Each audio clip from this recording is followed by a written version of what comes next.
Alright, and now we get to go to the Winter Village! Or at least soon.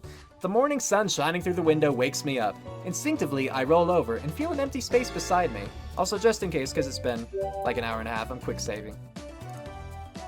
Blinking my eyes open, I see the absence of Kaori. She must already be up. What time is it? I check the time and it's before 8 a.m. Kaori's not a morning person. I wonder where she could be. It doesn't seem like sleep will return to me anytime soon, so I decide to get up as well. I roll out of bed and get ready for the day. Once I've freshened up, I decide to look for Kaori. I go downstairs and check the living room and kitchen, but I don't see her there. I'm about to return upstairs when I hear a faint noise in the room down the hall. Maybe that's her? Carefully, I inch closer. Whoa, it sounds like she's enjoying herself there. The door is partly open and I'm very tempted to take a look.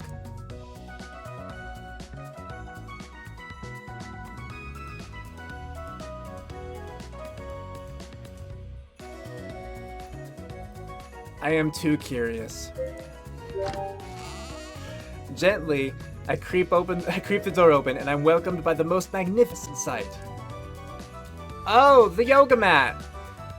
I was trying to think of what non-sexual thing that moan could have come from, because I was sure it wasn't anything explicit. And now I know. And we get to see Kaori butt. Kaori's back faces me and she is bent forward on her hands and knees. Her head raises high as she arches her back, her spine curving delicately.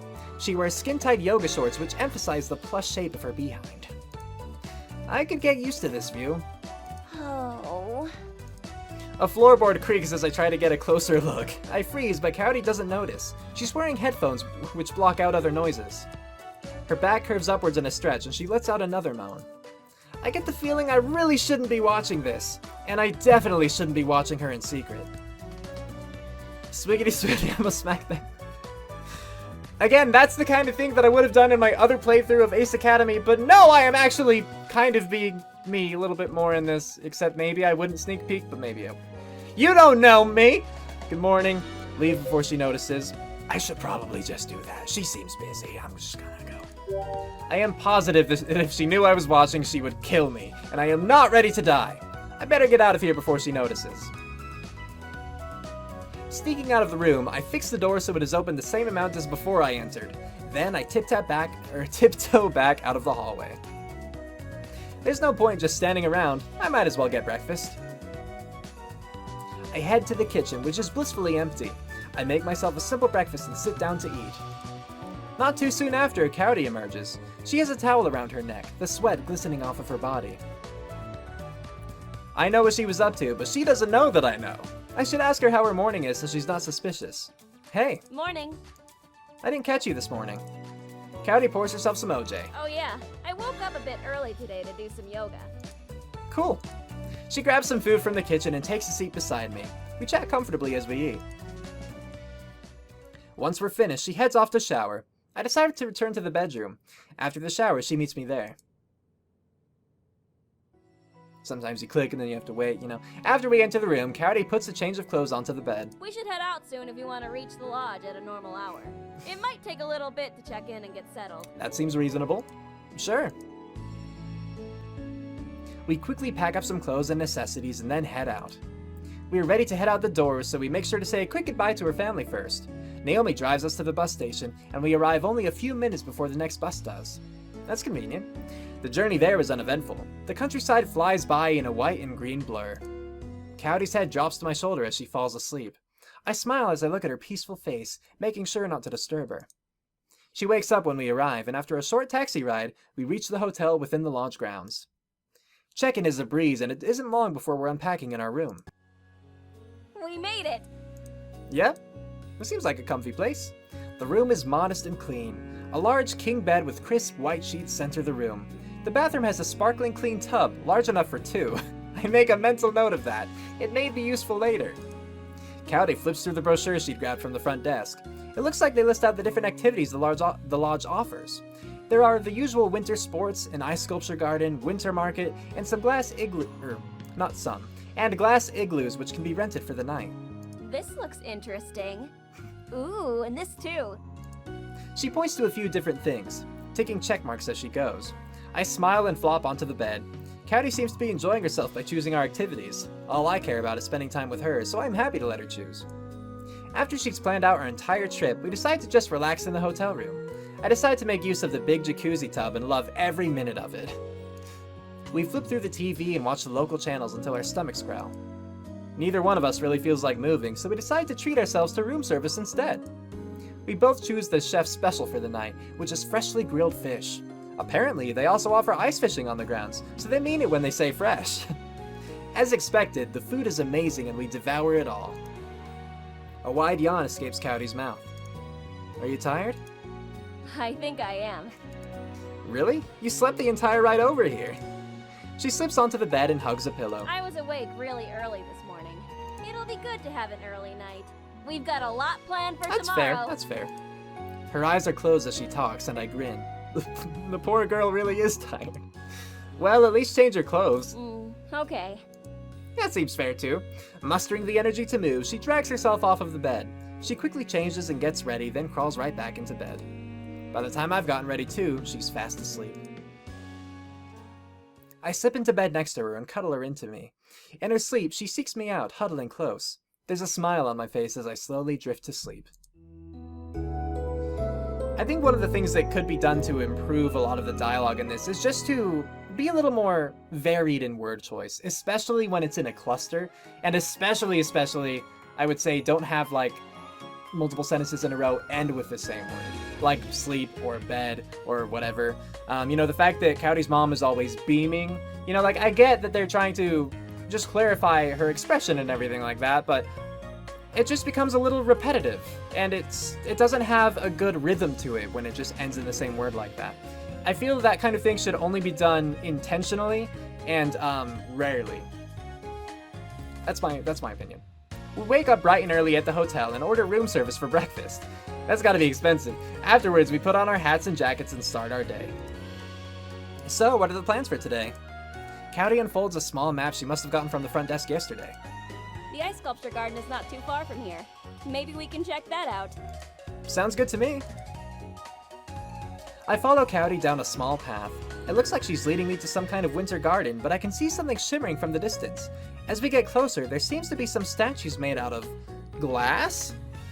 Yeah, there are probably glass sculptures at the ice sculpture garden. No, not glass. Ice! Idioto.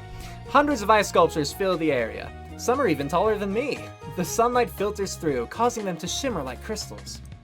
Kaori gasps. It's so cold here that her breath puffs out in front of her like a dragon. This place is beautiful! I wonder if there's a competition. I don't know. I'm not sure. It feels like I'm in some sort of outdoor museum. A few people trickle by, pausing to look at different sculptures. One of the sculptures catches my eye. It's an ice sculpture of a beautiful woman. She stands in the middle of the garden, wearing a crown made of stars. Now that I'm up close, I can see the fine details of her jewels and clothing. The sculptor was clearly talented. He somehow made it look as if her dress and hair are billowing in the wind. It's so lifelike and delicate for something so solid. Oh, hello. It's Gingolan! I know him from... I just barely saw him in my recording of yesterday's session of Crystalline, which might be a little bit of a spoiler. Sorry, but I got excited. I look up to see an older looking man. He's wearing the same uniform as the people who work at the hotel. He must be someone who looks after this garden. He notices us checking out the sculpture and smiles. The Ice Maiden caught your eye, I see. Ice Maiden? Oh, you don't know? So he doesn't get a sprite in this game, though. He gestures to the mountains surrounding us. There's a legend surrounding this place. It all starts with this Ice Maiden. They make a new sculpture of her and put her in the center of this garden every year. The Ice Maiden was the spirit of winter, and she fell in love with a poet named Sammy. Sammy. Our Black Diamond Slope is named after him. Okay, cool. He gestures to the towering mountain on the edge of the grounds. He wrote about the beauty of winter, how the ice sparkled like crystals, and the soft, powdery snow coated the world in a peaceful blanket. The Ice Maiden felt how much he loved winter, how he loved her, and she felt just as much in love with him. Kaori's expression softens as she looks at the Ice Maiden. That's so romantic. He nods. Well, she came down from the skies and tried to live here on Earth with him, but that ended up causing a never-ending winter. I hate when that happens. Crops couldn't grow and people were starving. She had no choice but to return to the skies. Sammy hated being torn away from his love, and he tried to build a ladder to the heavens, but mortals aren't allowed in the heavens, and he never made it. Also, I don't think you could build a ladder that tall and without, like, proper support. Or I don't think you could build it with proper The support. year he died, the world was plunged into a deep freeze as blizzards stormed from her grief. Finally, the king of the heavens took pity on her. He placed the soul of Sammy within the mountain, whose tip touches the sky, so the two of them can be together. Now I forever. gotcha. True love always prevails. That's kind of a bummer. What's the point of the story? Yeah, I'll just go with the top. I'm not gonna be a downer. I'm glad the two of them were able to be together. True love always finds a way. I smile at Kaori, who blushes. The man chuckles. That's right. He stretches and gives us a nod. Well, there's plenty more to see around here, so I hope you enjoy the rest of the garden. We thank him as he walks away. Let's go look at the rest of the ice sculptures. Sounds good to me. Sure. We continue our way through the rest of the garden. We're able to see a few cool sculptures in the back. Someone carved an entire castle. I'm impressed by how each detail looks like it was painstakingly crafted. The sun rays shimmer through the towers and make it look as if it's lit from within. We pass a sculpture of a tiger with bared fangs, a massive tree with low-hanging branches, and even a dragon. By the time we're done, the sun is starting to sink in the sky. Man, we got an early start, and the ice gardens took our entire day. I mean, I guess that means until like 5, because winter is weird like that. Kaori's cheeks are pink from the cold, and her breath puffs in front of her face, but her eyes are wide with wonder. That was really beautiful, wasn't it? I nod. A lot of them looked like they were magical. Which one was your favorite? The Ice Maiden. Really? Oh, I didn't mean it like that. She grows defensive. Yeah, really. Why are you so surprised? You're a secret romantic. It was a nice story, okay? She looks away, her face becoming even redder. Well, which one was your favorite? Also the Ice Maiden, the giant castle, the regal dragon, the cool saber-toothed tiger. I mean, it would probably be the dragon. I mean, like, I think the Ice Maiden had, I mean, it was the only story that we heard, and so obviously it has to, like, it gets bumped up a little bit, but I think as far as, if I were to look at an actual, like, ice sculpture, I feel like a dragon would be the most impressive, so I'm gonna say that. That dragon was really awesome. He looked like he was the king of the dragon. The king of the dragon. He was a king. He was? Yeah, he was the king of the heavens. Like the guy from the story? She nods. Yep, How did you know that? She gives me a strange look. because I read the plaque underneath. Oh, right. Smart. She glances at the darkening sky. This was fun, but we should head back now. Sure, if that's what you want. Yeah, I think that's a good idea. We want to make it back before it gets too dark. Yeah, that's true. True. I was ready for dinner by now anyway. We're about to head back, but Kaori leads me away from the hotel and deeper into the snowy woods. Wait, isn't the hotel room the other way? Yes, but we aren't staying there tonight. Do we get an igloo? Where are we staying? She glances back at me and smiles. It's a surprise. This trip has just been surprise after surprise. I can't wait to find out what this next surprise is. It's only a short walk before we come across an icy igloo. The round dome is a series of mirrored panels, reflecting sparkles of the waning sun. Snow covers the extended hall leading up to a solid door. Kaori slips the key out of her pocket and opens the door. Following her inside, I'm greeted by a rush of warmth. The igloo is cozy, the perfect space for two. Plush cushions rest on top of a sleek love seat, and a large bed is centered within the room. There's a dining table with 2 piping hot meals set up. The fragrant aroma of roasted meat makes my stomach rumble. But what takes my breath away is the view. I feel like I'm standing in the middle of the snowy field. The trees sway around us, their branches waving hello. Lingering snowflakes flutter in a frenzied dance, melting as it kisses the glass. The sun barely peaks above the horizon, the last rays faintly showering the snow with golden glitter. Whoa. Kaori waits for my reaction. What do you think? This view is amazing. Her grin broadens. Isn't it? The brochure said the best view is at night, where it feels like you're camping within the comfort of the dome. Yeah. I can't wait. My stomach grumbles again and I glance at the table. I really hope that's for us. Yep. Let's eat before it gets cold. Good plan. We settle in and get cleaned up, then we sit down to eat. By the time we're done, the moon hangs high in the sky. Kaori and I snuggle up on the couch. She rests her head on my shoulder as my arm wraps around her waist. Together, we gaze at the stars all around us, tiny pinpricks of light which poke through the shroud of darkness. She pulls the fuzzy blanket over us, huddling closer to me. I wrap my other arm around her too as I listen to her breathing. 2 steaming mugs of hot chocolate rest on the end tables while we wait for it to cool. Soft candlelight bathes the room in a warm glow. It's just enough light for us to see, but not enough to obstruct the view of the sky. It's beautiful. Kaori nods. Thank you for bringing me here. This whole trip so far has been perfect. I catch the smile on her lips before she buries her face against me, squeezing me in a hug. I wanted to do something special. Just being with you is special. I have to up my game. Consider it a success. You did a great job of it. She beams, clearly proud. Then she leans back into me. Honestly, I'm a bit surprised. She looks back up at me, genuinely curious. Why? I didn't think you were into the romantic stuff. She narrows her eyes and sits a bit straighter. What makes you think I'm not? I laugh. You just don't seem like the type who would care about that stuff. She looks like she's about to protest. Or protest. I like that one in that sentence. It's not a bad thing. It's like how I was surprised by how girly your room looks and that you were a ballerina. If I'd known you back then, I'd have never guessed you liked gears. Kaori pauses, then sighs. It wasn't until I was in high school that I decided to seriously look at piloting. Really? So what got you into it? I'd always liked it, actually. Even when I was dancing ballet and playing dress-up. You played dress-up? She glares at me. Everyone played dress-up. I have no problem with that. We can keep playing dress-up. Never mind. I have no problem with that. Not that there's anything wrong with that. I hastily respond. It's kind of cute, actually.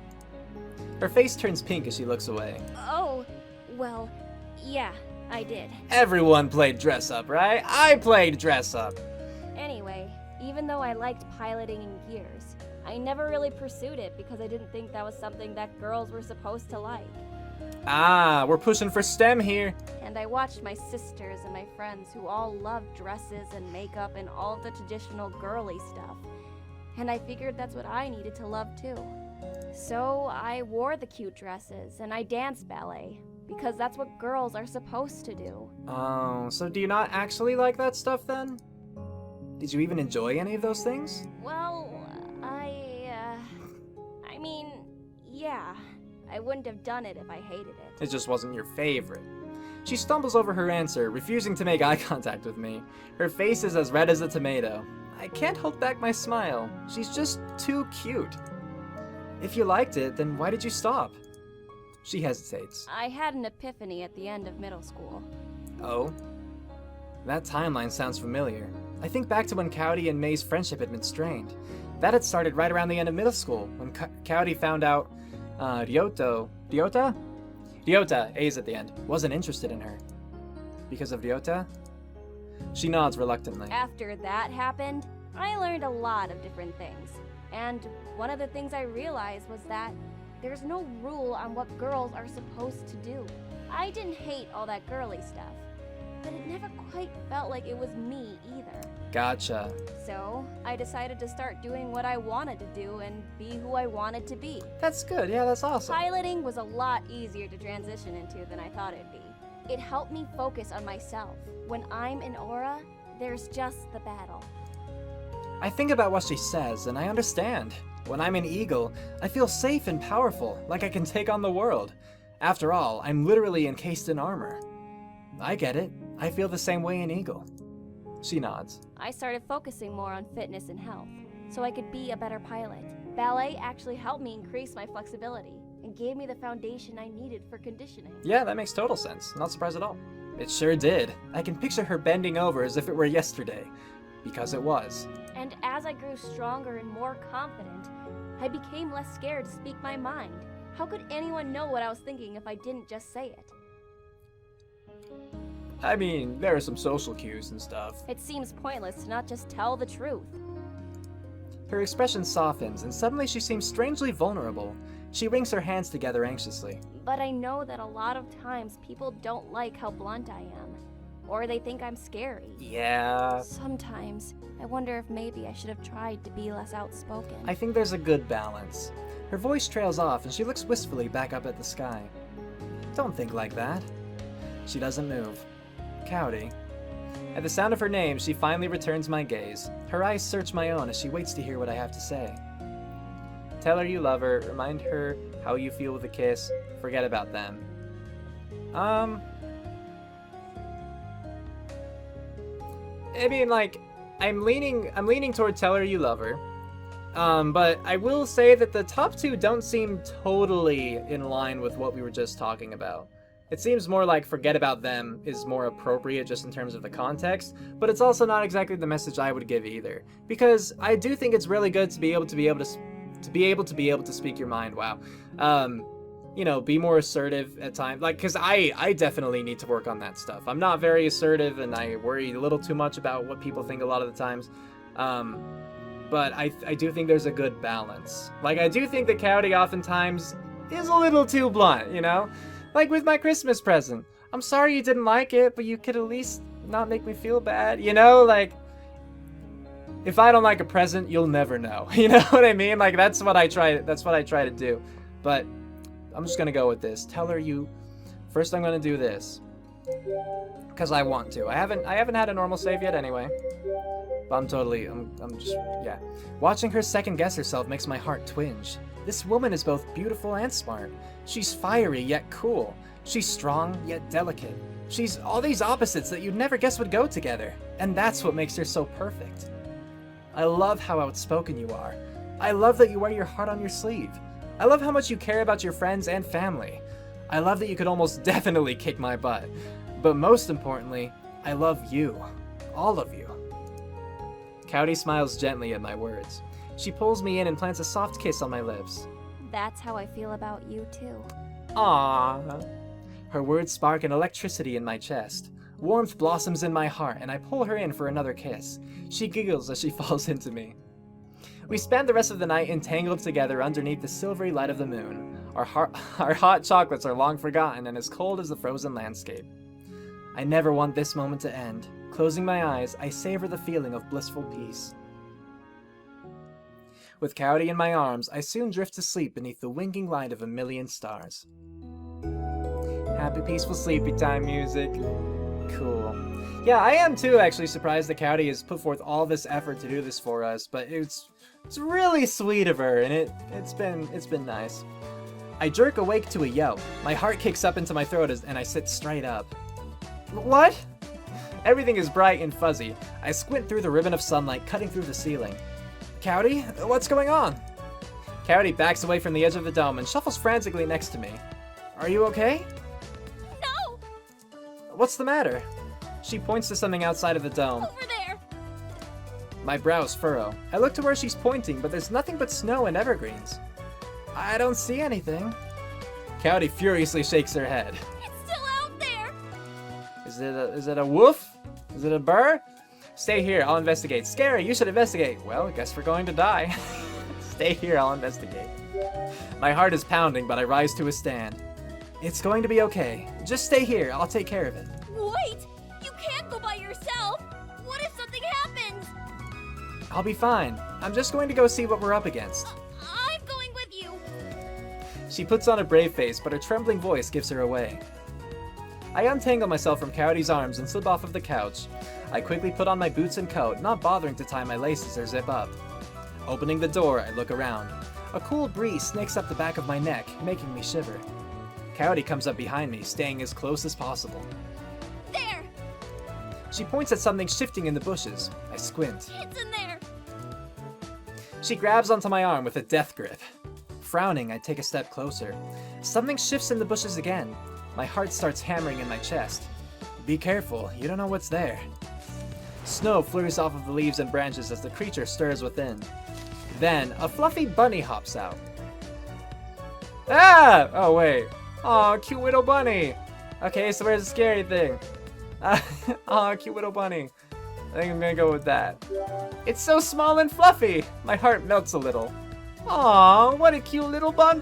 There's nothing cute about it. What's wrong with bunnies? What do you mean? It's adorable. The bunny scrubs its face with its paws. Aww. Kaori hides behind me. Kaori, it's fine. It's only a bunny. This isn't even Monty Python. It's sinister. That's ridiculous. I take a closer look. The rabbit looks as soft as whipped cream. Its white fur blends in with the snowy... Gosh, dang it. Again, it's a comma splice. It's a comma splice. The rabbit looks as soft as whipped cream, period. Its white fur blends in with the snowy terrain. Again, you could make it a full, complete sentence if you said, the rabbit looks as soft as whipped cream, comma, its white fur blending in with the snowy terrain. It's just blends there that ruins that as a sentence the way that it is now. I can make out a scarlet slash across its mouth. Red bubbles and drips down its fur. I mean, I would assume like berries, but why is it bubbling and dripping like that if it's I'm gonna say it's berries, but I think that's a fun Monty Python and the Holy Grail reference. A chill runs down my spine. Is that blood? It looks like it's chewing something. Berry bush. Is this some kind of demonic rabbit? We need the holy hand grenade. Bunnicula. Ha. I'll protect you. Begone, Bunnicula. Oh no, is it hurt? Alright. Begone. There is something evil afoot in these mountains. I quickly do the sign of the cross over my chest. Begone, demon of the abyss! The rabbit pauses. It blinks up at me. I attempt to shoo it away with my cross hands. Begone! What are you doing? It's not a vampire! You don't know that! My pulse thrums, but I give the rabbit a closer look. I notice some bright red berries peeking in the bushes behind it. I let out a sigh of relief. It's not a demonic rabbit after all. It was just eating the berries on the bush. She peeks around me again, then cringes. Just tell it to go away or something! I start to piece things together in my head. If she's still afraid of it, even after I showed her it wasn't dangerous.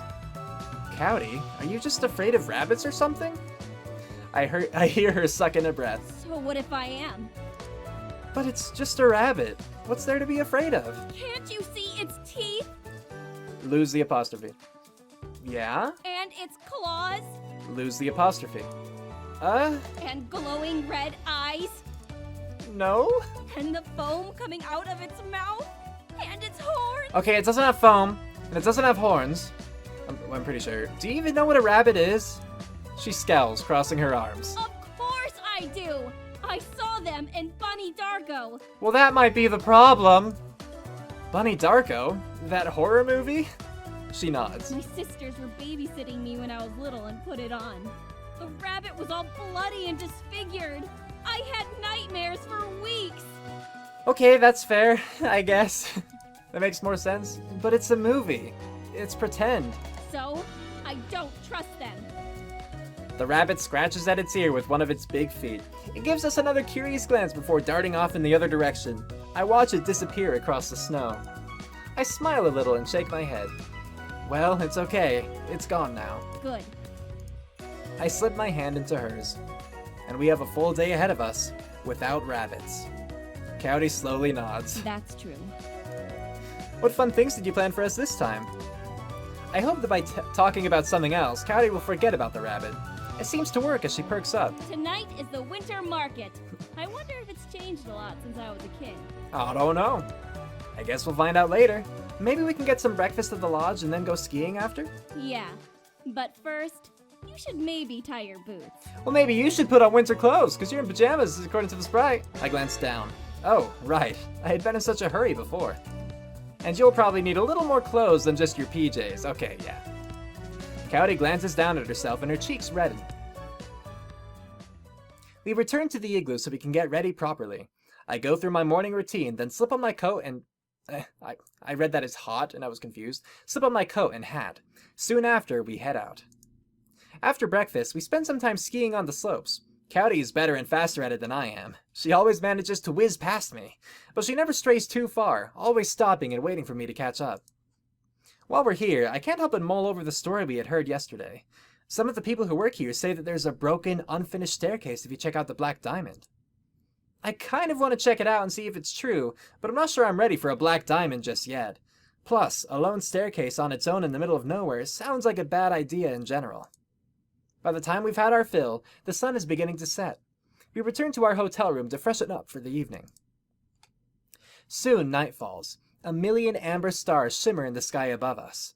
Our faces are chilled from the cool winter air. Kaori huddles close to me as we make our way to the market. I can't help but grin. The spirit of the holidays is contagious here. The market is full of colored lights and people bustling around. There are cute little stalls set up with decorations in vibrant colors. Snow clings to the roofs like little white caps. The lights shimmer across the streets and cast a beautiful glow across Kaori's face. There are stalls selling all sorts of trinkets, winter snow globes, ornaments, and souvenirs related to the lodge. Other stalls beckon us with promises of warm treats and hot beverages. A delicious, sweet smell wafts from one of the stalls. I turn my head and take a look before beaming. Oh, Kaori, look! Beaver tails! What? They're delicious! I saw these when I visited Canada. Her mouth twists in horror. You actually ate a beaver's tail? No, it's a beaver tail pastry. It's basically just delicious bread with sweet, yummy goodness piled on top. Oh, I actually thought it was just an actual beaver's tail and it didn't sound that bad. Kaori still looks a little unconvinced. Well, that's better, but only marginally. It sounds so unhealthy. It is. That's what makes it taste so good. We've been over this. I grab her by the hand. I grab her by the hand and zigzag through the crowd to the stall. A man beams at us. Hello. How can I help you today? Hello, sir. I decided to go with a classic. Hi, 1 cinnamon and sugar, please. Of course. I pay for it and the man hands me a hefty portion. I'd forgotten how big these are. The smell makes my mouth water. Enjoy. Thank you, sir. I rip off a piece with my teeth. The sugar and cinnamon melts across my tongue. A grin blooms across my face. It's just as delicious as I remember. Kaori gives it a curious glance. It's so good! Try it! She forcefully shakes her head. I don't think so. You're seriously missing out. She arches an eyebrow. It doesn't look that great, to be honest. It just looks like fried dough. Which is delicious. Just try it. This bread unites cultures. More for me. Do you want me to get you something else? Yeah, I won't push it. Okay, well, if you don't want a dessert, do you want me to get you something else? Oh, She pauses and looks around. there are some roasted chestnuts over there. She points to a little stall decorated with lights. I can smell the scent of something sweet and earthy wafting from it. I grin. Done. We jump in line. After a while, I order and pay for some roasted chestnuts. The sales lady smiles and hands them to me in a little baggie. Thanks! I hand it over to Kaori. Here you go. Kaori smiles a little. She brightens as she pops one in her mouth. These are great. Thank you. Of course. We end up spending the rest of the night browsing through the market.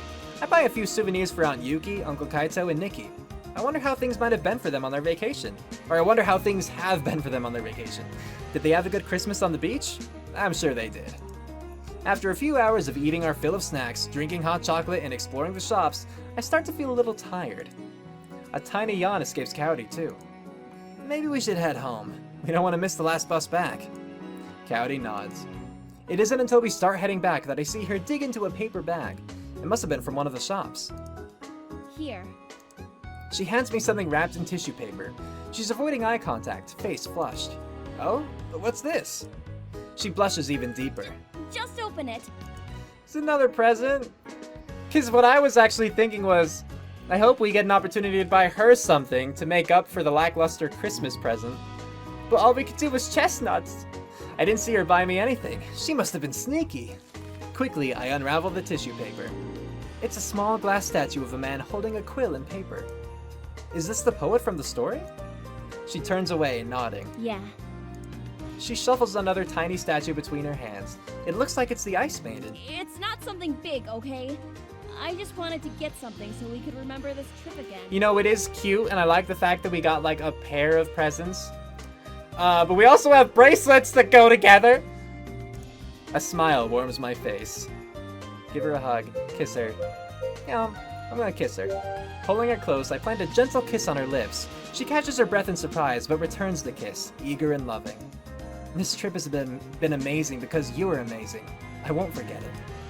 Her rosy cheeks add some color to the white landscape. Her smile melts my heart. Aw, she's so cute. Me too. She gives me another peck on the lips before pulling away. My hand curls over the statue. I wrap it up safely and give it back to Kaori for safekeeping in her bag. Are you ready to go? She nods and takes my hand. Yeah. We make our way back to the bus stop and catch the next bus out. The way back home is long and quiet. Kaori ends up falling asleep to a slow song playing on the radio.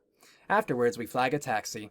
Luckily, the skies are pretty clear, so we don't have to worry about driving home in a big snowfall. When we finally arrive, I gently shake Kaori awake. She yawns and rubs her eyes. We trek up to the house and slip off our coats and shoes once we get inside. Everything is dark. Everyone must already be asleep. Tiptoeing quietly, we reach our bedroom. As soon as we flop into the bed, sleep claims us, fast and instant. I feel like fast and instant might be a little bit redundant. But anyway, moving on. Cue outro, go!